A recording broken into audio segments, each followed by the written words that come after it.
Hello, I'm glad you could join me again. In this lecture, we're going to be talking about Lao Tzu and Taoism. But first, a word about spelling. There are two romanization systems for Chinese. So in older books, you may have seen Taoism spelled with a T at the beginning. In newer books, you'll see it with a D.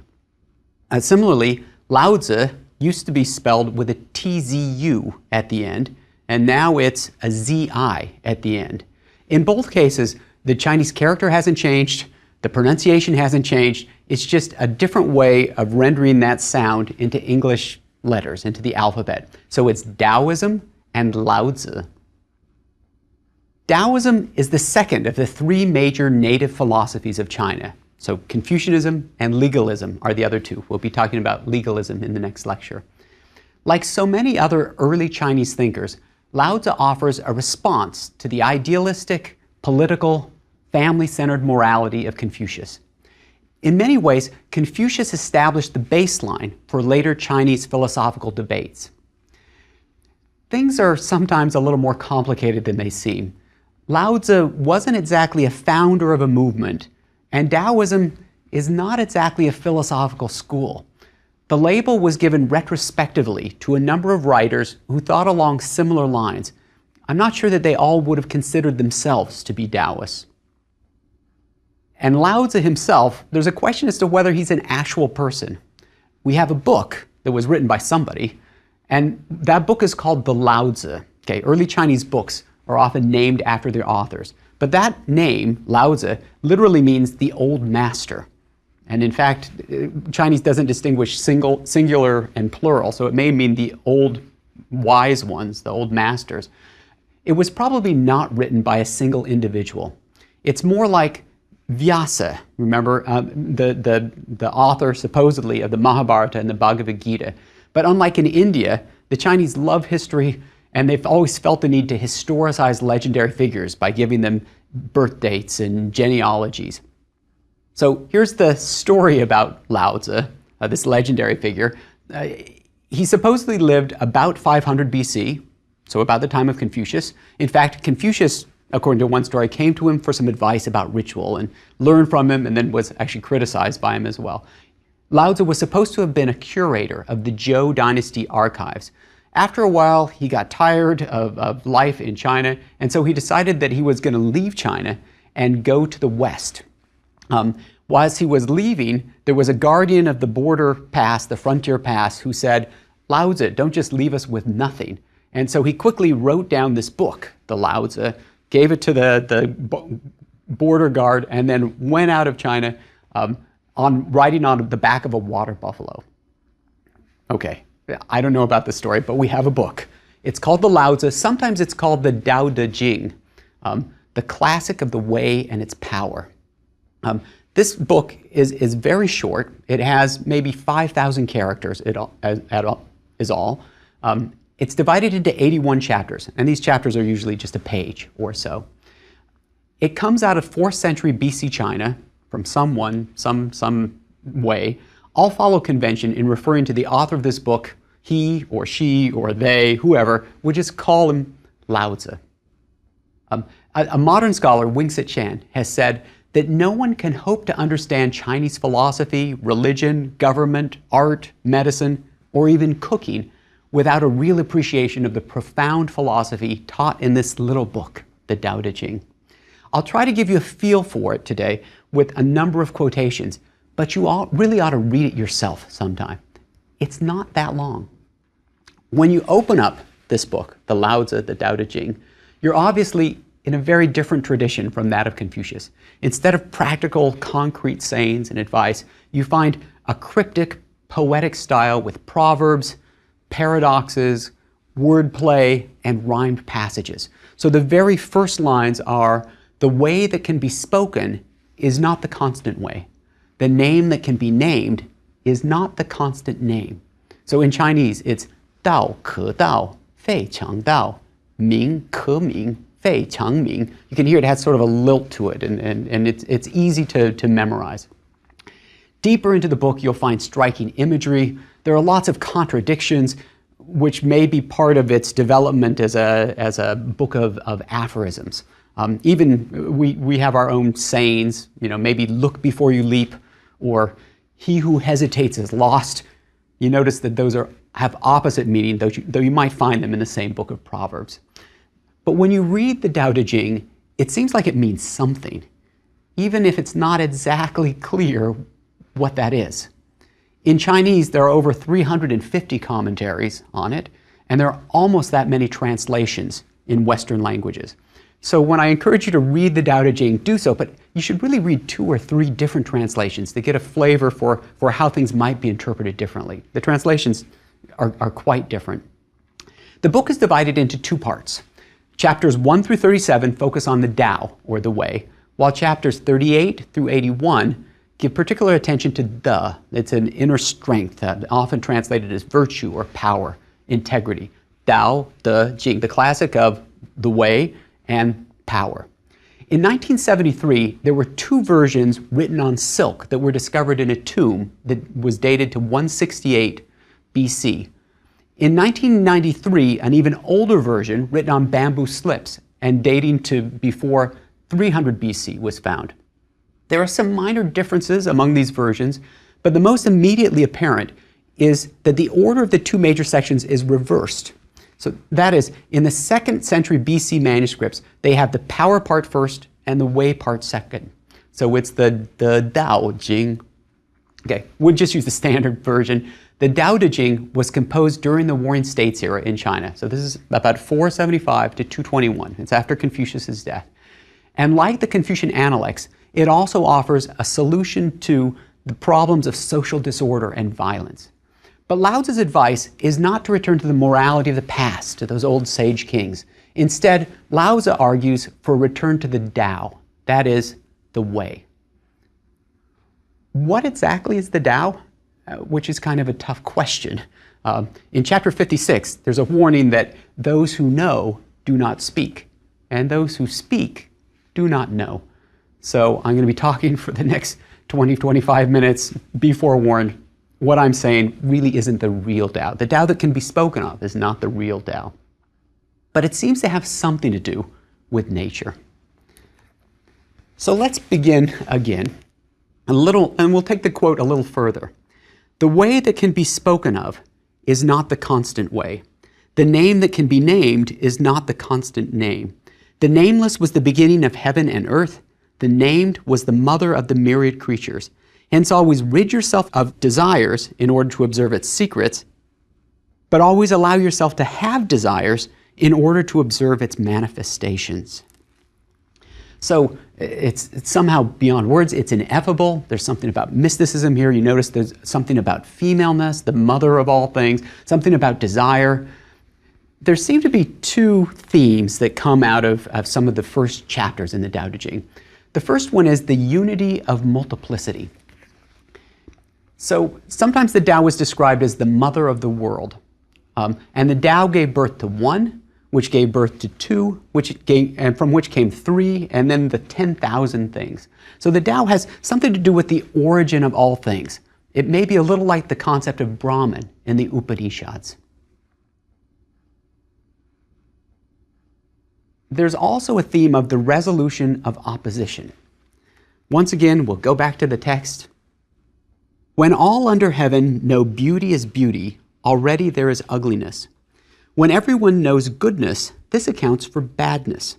Being and non-being give birth to each other, difficult and easy complete each other, long and short form each other, high and the low fulfill each other, tone and voice harmonize with each other, front and back follow each other, it is ever thus. For these reasons the sage dwells in the affairs of non-action, carries out the doctrine without words. What does that mean? I mean, that sounds so different from what we saw in the Confucian Analects. And one way to try to get at that is to ask the question, do you think I'm short? Okay, I am 5'7". And the answer may be, it depends. Compared to the average American male, I'm on the short side. Compared to the average Chinese male, I'm probably more closer to the average.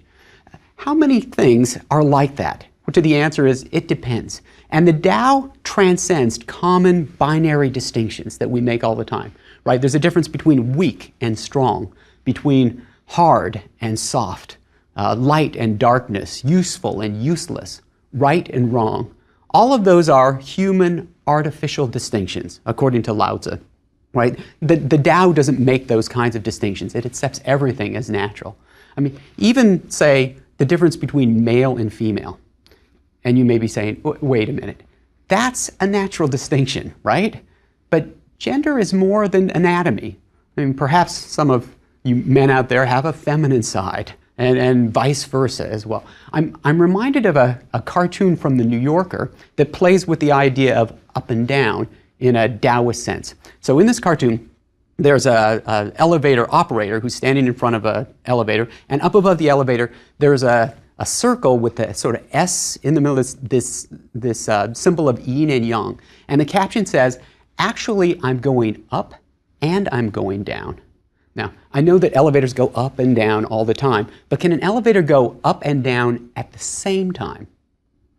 And I think the answer is yes. If you were in space, looking, say, on the moon, looking at the Earth through a telescope, and there was an elevator that was right at the South Pole, when that elevator went up with respect to the Earth, it would actually be going down with respect to the moon.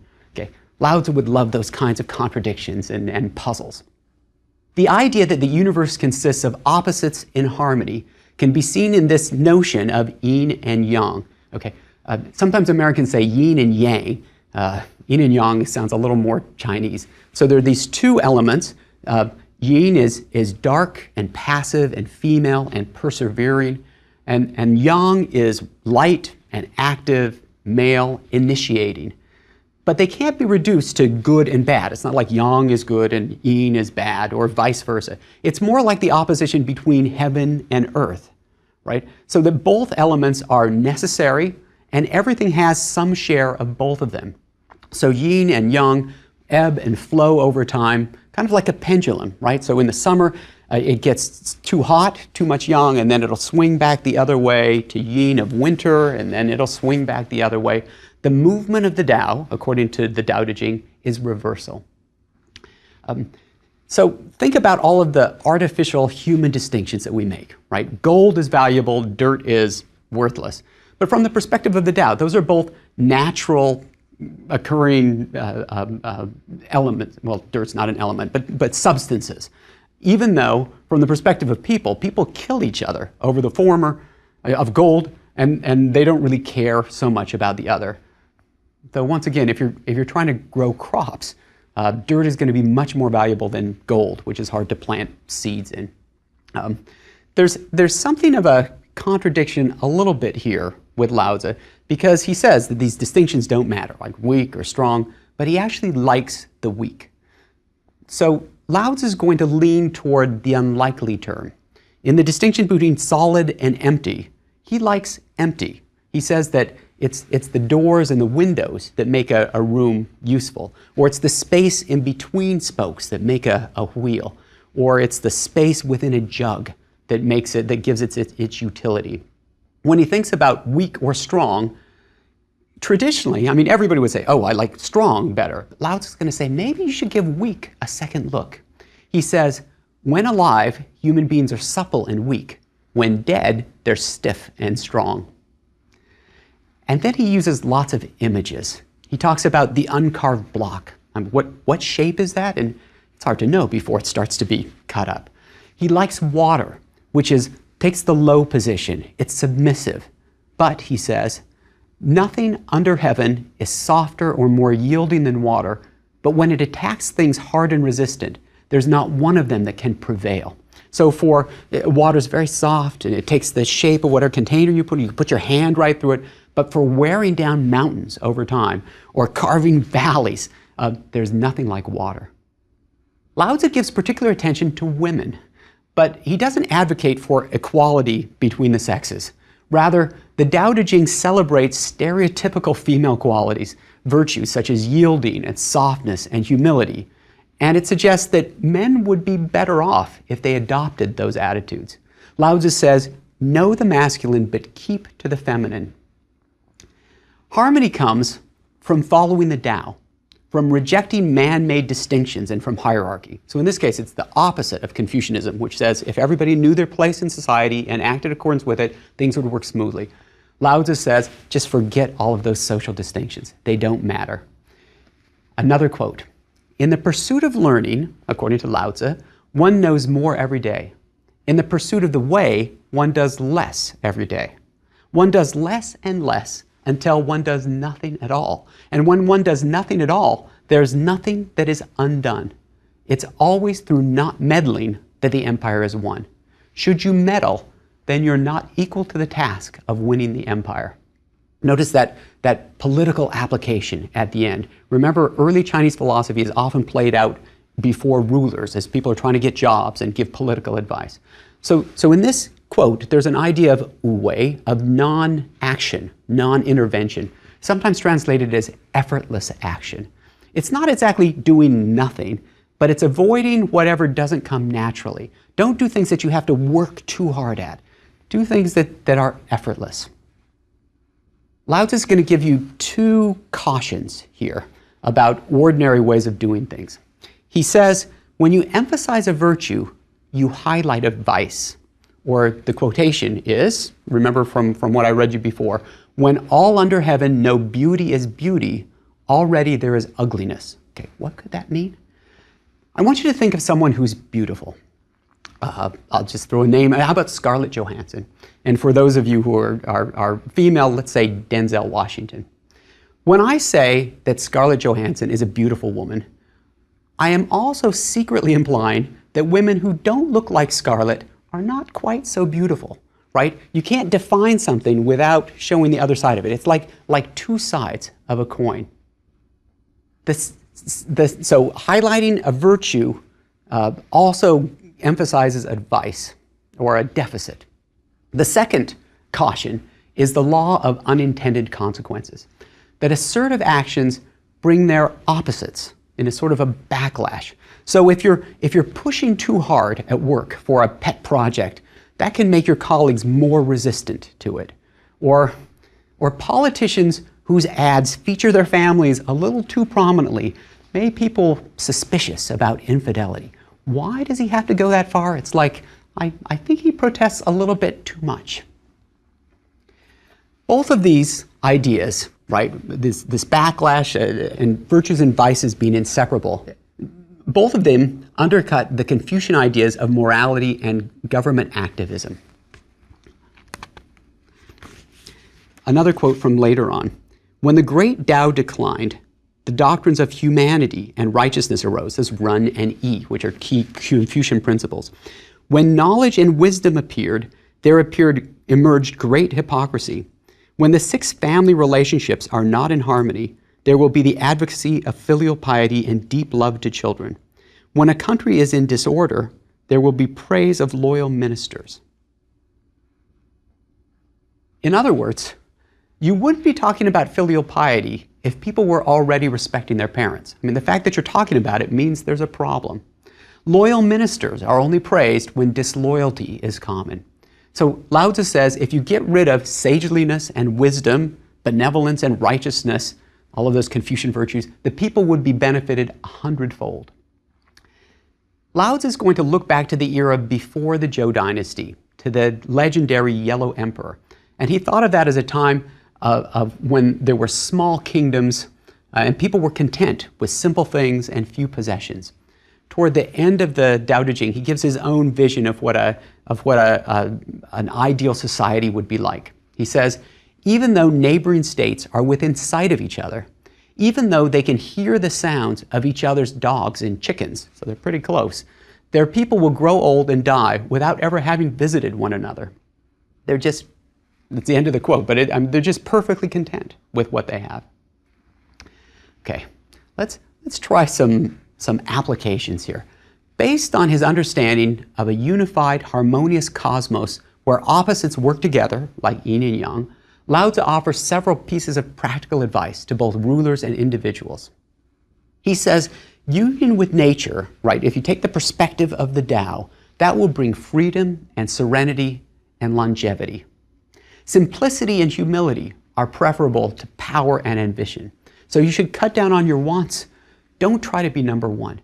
If you try to be number one, number two and number three will all try to gang up and bring you down. He says, how about, he doesn't say, but my paraphrase is, what about being number 9? I mean, nobody will really care about you then. Let the big guys fight it out. Remember, this is a time of a lot of warfare, and you will sit on the sidelines and last a lot longer. Don't work too hard. Quit while you're ahead. Take it easy. Go with the flow. Okay. I grew up in California. This all sounds very familiar to me. You may ask, doesn't talking of simplicity and tranquility, doesn't that all bring its opposite? Remember this sort of backlash thing? If you push too hard, the opposite will come. And the answer is yes. But that's part of his point. The Tao is silent. There aren't any arguments. There's no confrontation. Remember, the way that can be spoken of is not the real way. The best teaching uses no words. Because language is one of the main ways that humans divide nature into this and that and make distinction and assign value to it. The Tao just encompasses everything, non-judgmentally. Since forceful action always brings a backlash, it's best to practice non-action, right? Because civilization is the source of so many problems, government should be as minimal and unobtrusive as possible. Lao Tzu says the worst rulers are despised by their people. Somewhat better are those who are feared by their people.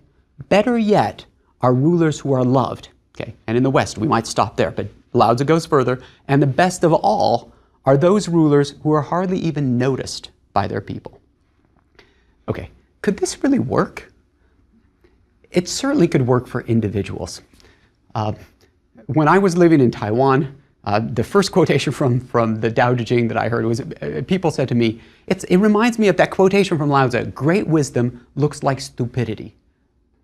Okay, should I be flattered by that or not? There's great wisdom, but there's a looking stupid part as well. But for individuals, you might be able to adopt some of these principles. How about in a larger setting? And I sometimes ask my classes, if we were a Taoist class, how would we do things differently? And they come up with some ideas. We could sit in a circle, right? So there wouldn't be like one person in charge so much. Preferably we'd go outside. That would be good, in accordance with the Tao. No attendance policy, not on a strict schedule. We wouldn't have to get through the syllabus. We could spend time on what we were interested in. There certainly wouldn't be any tests and no grades, because grades are, after all, an artificial distinction. Okay, they're not arbitrary. I try to be very fair. But when I think about what my ideal student is, it would be somebody who comes to me years later and says, Professor Hardy, your class changed my life. Okay, how do I know at the end of a semester who's going to fall into that category? I certainly don't. But so no grades, no tests, not a strict schedule. Would you study in a class like that? Okay, maybe not, but maybe yes as well. Taoism isn't necessarily a philosophy for lazy people. I mean, Taoists can work very hard, but at things that come naturally to them. Okay, I really like my job. I enjoy reading and preparing lectures and teaching. It's actually not work. It just comes sort of naturally, even though I put a lot of time into it. Actually, think about this teaching company course. No grades, no tests. Will you keep listening? Will you apply? Well, sure, if it catches your attention. You might find yourself deeply engaged in this. What about for nations? Could there be like a Taoist country? President Ronald Reagan actually quoted from the Tao Te Ching in his 1988 State of the Union address. He said, and as an ancient Chinese philosopher, Lao Tzu said, govern a great nation as you would cook a small fish. Do not overdo it. Okay, perhaps that works. This is the not meddling part. But that may be easier said than done, especially in a country the size of ours. I'm not sure that Lao Tzu would have been thrilled with the lifestyles or the governments of our modern world. Okay, many Chinese have been Taoist in some aspects of their life and then Confucian in others. So this isn't exactly like regular distinction in Western religions. It's hard to be Catholic and Protestant at the same time, or Jewish and Muslim at the same time. But you can certainly be Taoist and Confucian at the same time. The two philosophies, despite their differences, have worked together like yin and yang to enrich Chinese culture. The differences between the two can be summarized as follows. Confucianism is associated with hierarchy, order, social responsibility, conformity, moralism, activism, service, and seriousness. Taoism, on the other hand, prefers the ideals of individualism, freedom, nonconformity, nature, retirement, tranquility, mysticism, and wit. Taoist philosophers are funny in a way that Confucians hardly ever are. Okay, I tried to make those lists kind of balanced because both of those are attractive. I mean, both of those philosophies have their place in life. There are commonalities as well as differences. Taoism and Confucianism are both wary of competition.